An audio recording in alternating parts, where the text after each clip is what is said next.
Ads here from Herman Hits the Road. Welcome to Motorhome and Campervan News, December 2021. In this video I look at cars could be banned from the Lake District and Peak District, French style airs could be coming to Wales, and hydrogen fueled campervans are coming.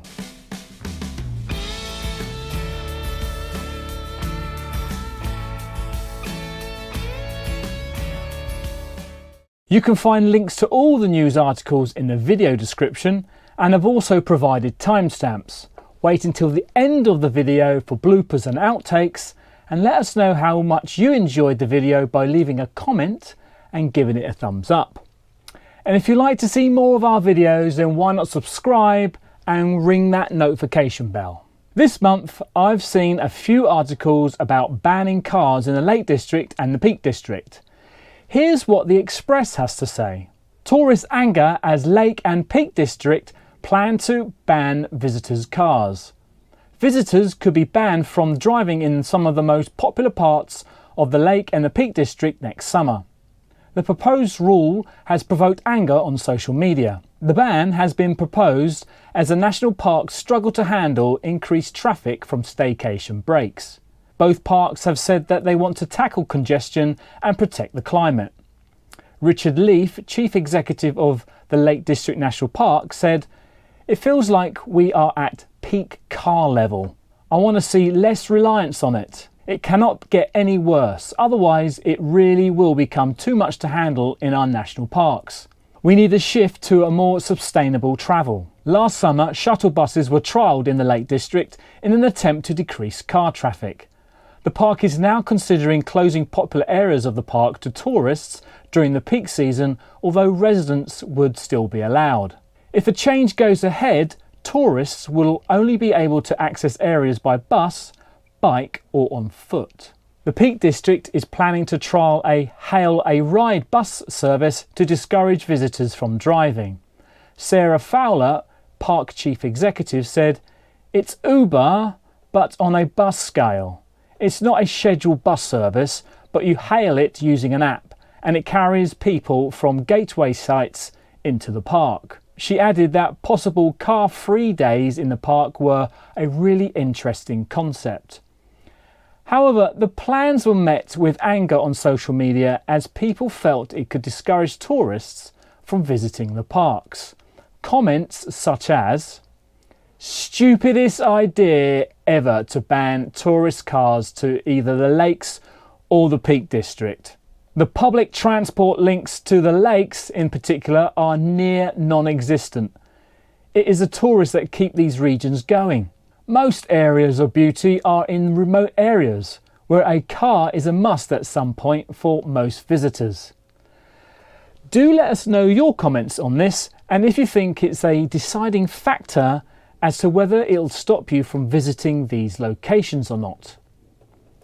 Now, some scary news from the Grimsby Live website. Trail of vehicles damaged in Cleethorpes as out of control motorhome smashes into them. A Volkswagen campervan left a trail of destruction through Cleethorpes, leaving several parked cars damaged at around 9 p.m. A parked black Nissan vehicle was damaged, but the motorhome kept on being driven.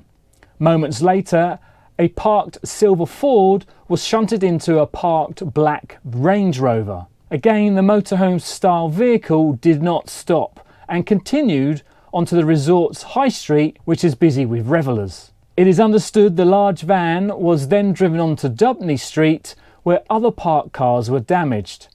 The vehicle was later seen on Sydney Street, where a parked truck was damaged. The vehicle was found abandoned in Mansell Street with severe front end damage. One of the wheels had locked and created a trail from Cleethorpes to Grimsby.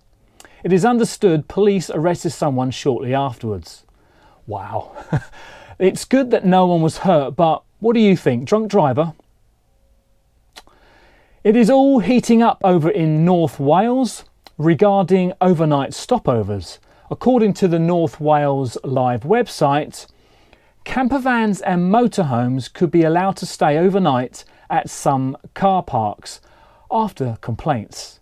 Gwynedd Council is to consider allowing campervans and motorhomes to stay overnight in some of its car parks, in light of unprecedented scenes after recent summers. A Cabinet report will recommend up to 6 pilot areas be set up following concerns over the growing number of motorhome owners deciding to stay in areas where they have no lawful right to do so. As a result, the authority is looking to spend £100,000 on establishing 6 French-style airs sites on parts of existing car parks, as is often found in the European continent. The move has been prompted by concerns raised both within and outside of the council, with members having called for a clampdown on campervans and motorhomes parking where they like in parts of rural Gwynedd. The pleas for action came following complaints of both antisocial campers leaving litter and human waste in their wake, as well as unprecedented scenes of dangerous parking on roads of Snowdonia and beyond during the summer of 2020. However, a few days later, the N.Wales website then reported that the trial divides opinion as they interview various campsite owners. One campsite owner thought the pilot scheme was the stupidest idea ever. I would suggest if someone can afford a £40,000 campervan or motorhome, they can afford £20 to stay on site with proper facilities, he said. As well as taking away revenue from our sites, it would surely mean taking car parking spaces.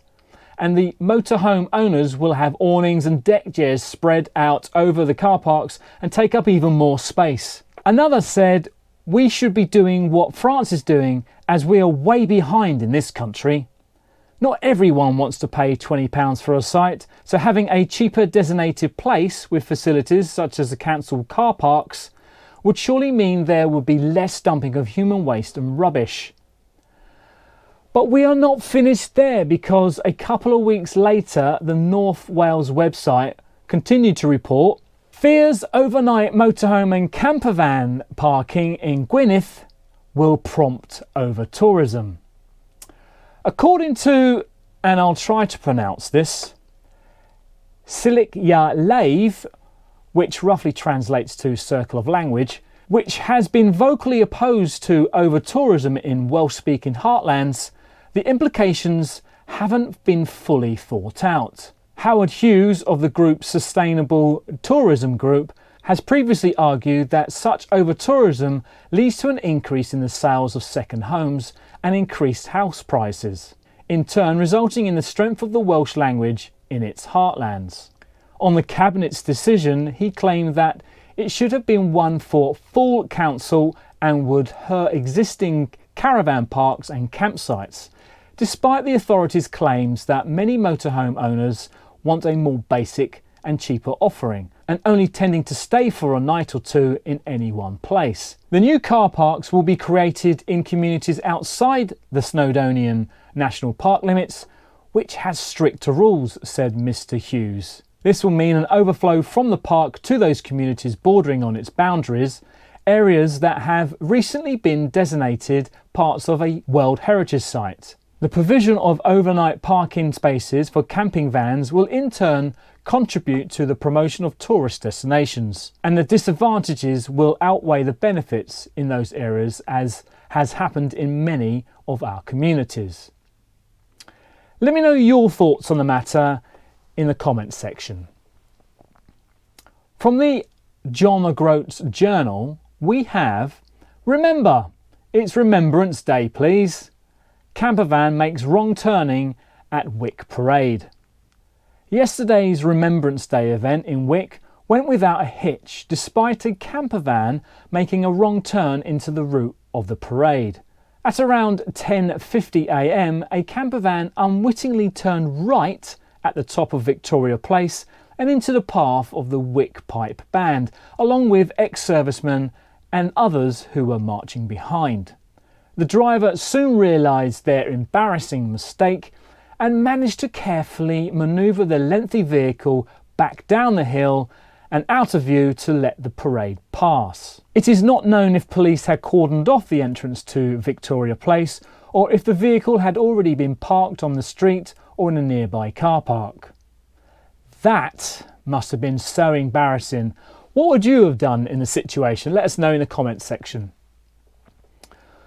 Some great news now from the December edition of magazine. NEC February Motorhome and Campervan show, details confirmed.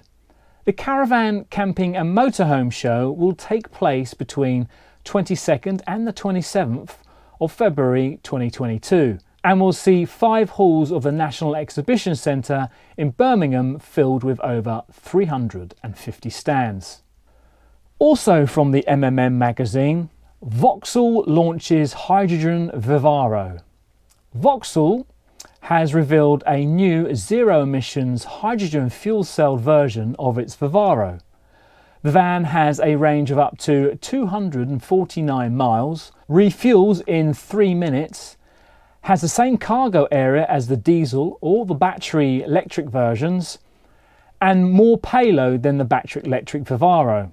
It expects right-hand drive versions to arrive in the UK in 2023. The concept is based on the existing battery electric Vivaro E and has the fuel cell system with the existing traction motor fitted under the bonnet.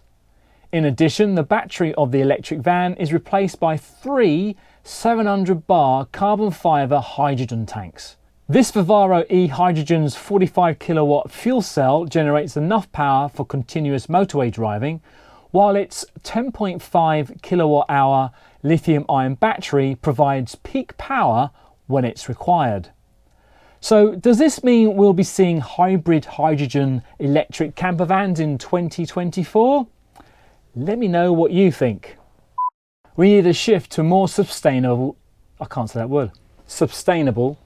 we need a shift to more sustainable level. Travel. Shuttle buses were trialled in the Peak District. No. Last summer,